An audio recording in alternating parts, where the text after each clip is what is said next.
Caribbean? The Caribbean, the Windward Islands, that's where it went through as a Category 4, strengthening to Category 5, currently Category 5. Right now, hurricane warnings in place for much of the Jamaica, Dominican Republic. 200-mile-per-hour wind gusts. The latest reading from the hurricane hunters, 165-mile-per-hour sustained winds. That eye is almost a perfect circle.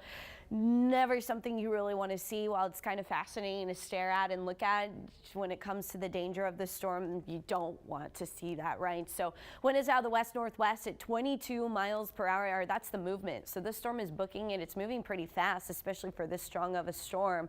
It is going to take a path that does skirt a Category 3 in the forecast right near the island of Jamaica there. So not good news for some of those Caribbean islands. Still a hurricane as it approaches the Yucatan Peninsula, Cozumel, Cancun. I know yesterday during my Facebook Live, which I try to do, YouTube Live as well, right around 10 a.m. as close as I can get there. We were talking about several people are looking at cruises and trips that take them down to the Yucatan. So that timing would be Friday is when the center of that storm starts to arrive, but you'll see some impacts as early as Thursday, approaching with swells and waves starting to reach the Caribbean and maybe some of the outer bands, or I meant the Yucatan.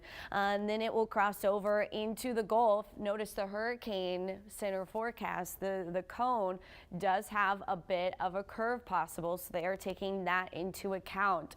Right now our wave heights are just about 4 feet, so not quite paddling weather out in the Gulf of Mexico, but close. We're going to see the waves continue to lower a bit today and into tomorrow, but of course Beryl creating some high swell out into the Caribbean. So very dangerous conditions out there. This storm, as we take a look at what it's going to do as it approaches the Yucatan, here we have it. So you start to see those swells picking up, 4 to 6 foot waves by Thursday. Then they could see some of the higher wave action, 14 to 20 feet pretty easily, which would increase the storm surge over that area, especially if they wind up like Cozumel, Cancun, wind up on the northern end of that storm.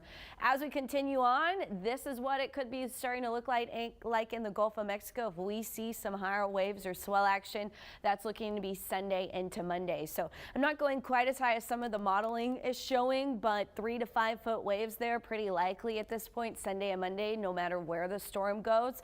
Wind forecast, we don't have a huge peak in our wind, so we're not looking at that, at least not yet, but we are seeing winds possibly shifting a little bit more east on Sunday.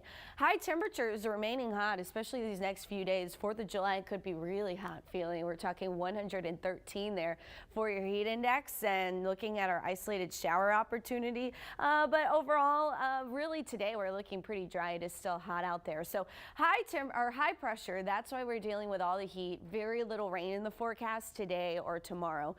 We've got a couple of cold fronts trying to move through. So this front heading into Friday is what works to separate these two areas of high pressure. And that is what would allow that possible turn to the north from Beryl. Right now, this is your model data behind it. So this model moving a little slower than the forecast cone, but regardless, it does look like it will be winding up in the Gulf of Mexico at least by Sunday.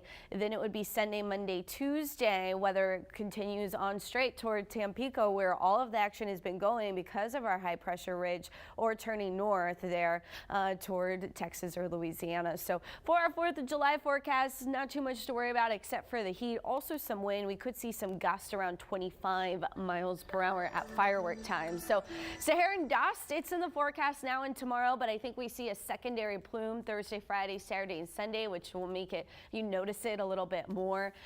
4th of July feels like temperature 113, lots of sunshine. We could see a few showers or storms sneaking in by Sunday and Monday. Barbie, John Thomas.